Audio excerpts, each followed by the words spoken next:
Assalamualaikum warahmatullahi wabarakatuh. Perkenalkan, nama saya Marcella dari Salsabila dari 10 AKL 1 absen 15. Saya akan mempresentasikan tentang IPA. Zat yang menyebabkan pencemaran disebut enceran. Pencemaran juga disebut polutan. Apakah perbedaan pencemaran antara lain dan limbah? Kedua istilah tersebut dapat digunakan bersama, namun artinya sedikit berbeda.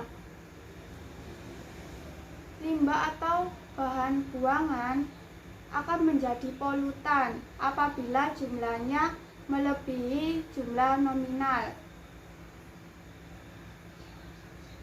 Polutan udara dapat dibedakan menjadi polutan primer dan polutan sekunder. Polutan primer ditimbulkan langsung dari sumber pencemaran udara, contohnya karbon monoksida dan sulfur dioksida. Polutan sekunder terbentuk dari reaksi polutan primer di atmosfer, contohnya sulfur trioksida 50 dan ozon O2, dan lihat gambar 7.2.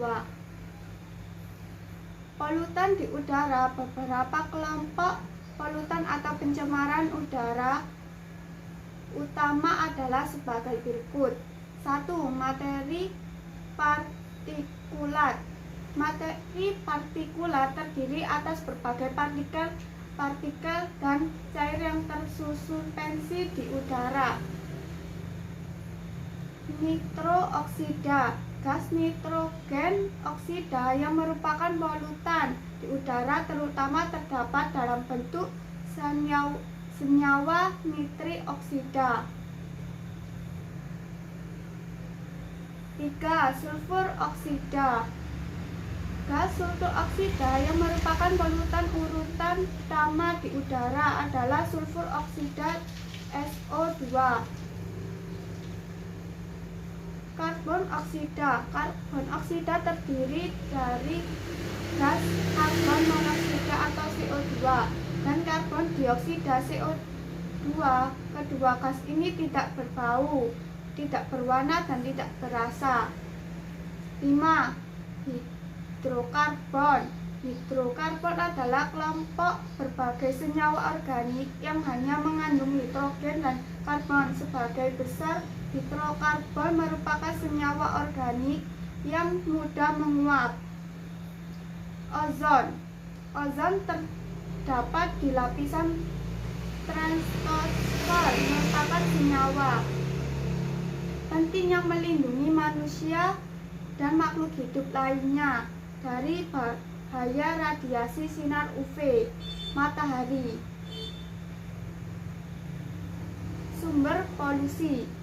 Polusi udara terjadi di luar ruangan atau outdoor pollution, dan di dalam ruangan indoor pollution. Polusi udara yang terdapat di luar ruangan dapat bersumber dari alam atau hasil kegiatan manusia. Contoh sumber-sumber polusi udara yang ada di luar ruangan yaitu letusan gunung berapi, kebakaran hutan, pembakaran bahan bakar fosil atau terutama batu bara oleh industri, terutama industri kimia, industri mental, dan industri kertas, serta pembakaran bahan bakar kendaraan bermotor. Contohnya sumber-sumber polusi udara yang ada di dalam ruangan yaitu bahan baku bangunan, senyawa-senyawa pembersih asap rokok, perapian, kompor gas atau kompor minyak tanah, serta produk peralatan tubuh dan pemakaian. Jenis polutan: sulfur oksida dan gas partikulat. Sumber utama pembakaran bahan bakar industri proses peleburan logam. 2. Ozon. Sumber utamanya reaksi fotokimia. 3. Timbal dan mangan. Kendaraan bermotor.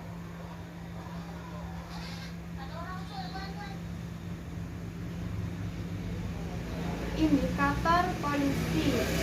Tingkat polusi di lingkungan perlu diketahui supaya bisa ditentukan langkah-langkah penanggulangan dampaknya. Namun bagaimana caranya untuk mengetahui tingkat polusi pada lingkungan? Untuk mengetahui dibutuhkan suatu pengukuran terhadap faktor-faktor fisik, kimia atau biologi yang menunjukkan adanya degradasi atau kerusakan pada lingkungan yang tercemar. Faktor-faktor ini dengan indikator polusi, dengan melakukan pengukuran terhadap indikator polusi, maka dapat diketahui apakah konsentrasi polutan sudah melebihi.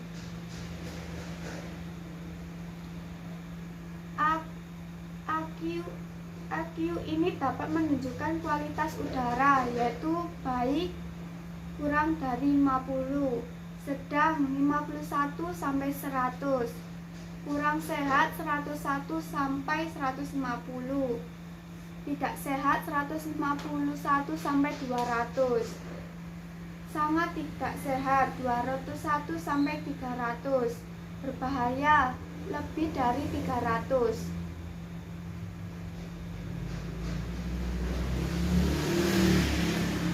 Indikator polusi udara. A. Indikator fisik. Indikator fisik yang dapat digunakan untuk mengetahui adanya polusi udara adalah sifat-sifat udara, yaitu diamati. Udara bersih seharusnya tidak berwarna dan tidak berbau.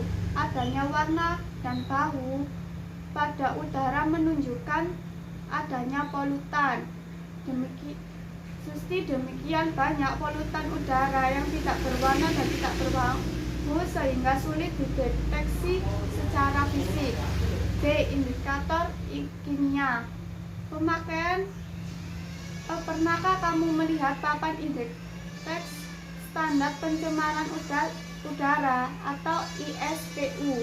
Papan ISPU dipasang di jalan utama sebagai kota besar di Indonesia untuk memberikan informasi kepada masyarakat mengenai kualitas udara di wilayah sekitar.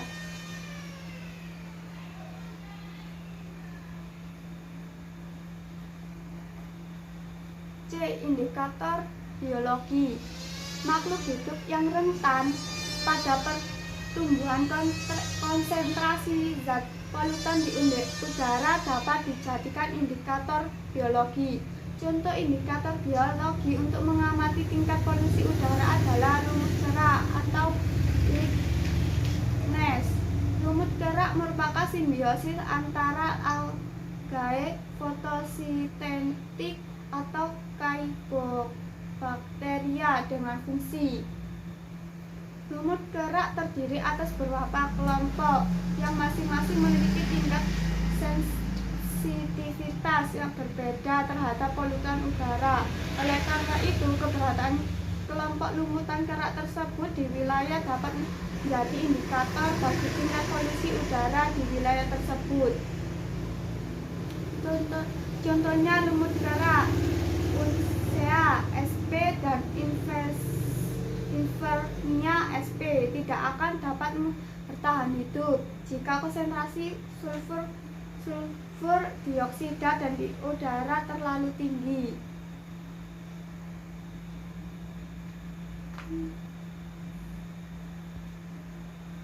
Dampak polusi. Dampak pencemaran udara pada kesehatan sangat buruk. Apa saja dampak pencemaran udara yang bisa kita rasakan? Inilah dia. 1. Menimbulkan penyakit. Dampak pencemaran udara yang pertama adalah menimbulkan penyakit di tubuh kita.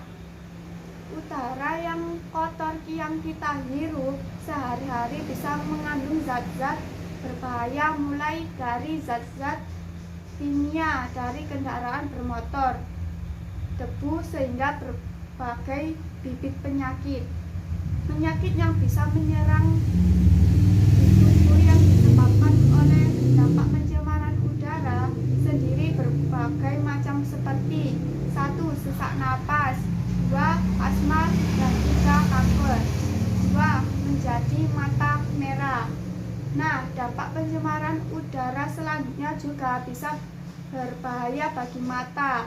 Debu yang terbangun di udara yang kotor bisa masuk ke dalam mata dan membuat mata kita menjadi merah dan iritasi.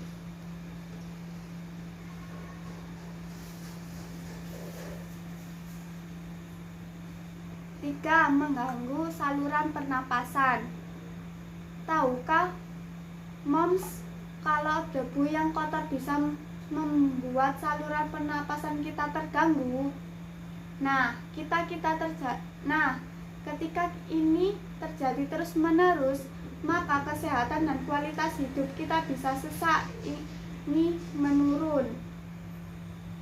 Jadi pastikan untuk selalu menggunakan masker, media ketika perpergian keluar rumah. 4. Penyebab pemanasan global. Dampak pencemaran udara adalah pemanasan global.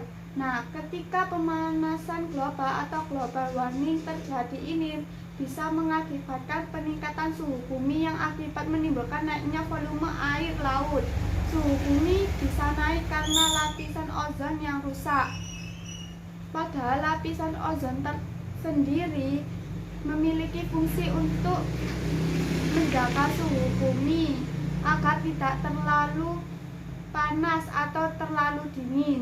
Lapisan ozon sendiri bisa dengan mudah rusak karena dampak pencemaran udara yang terlalu di mana-mana, terutama yang hasilnya oleh zat CFC atau klorofluorkarbon. Sekian dari saya. Wassalamualaikum warahmatullahi wabarakatuh.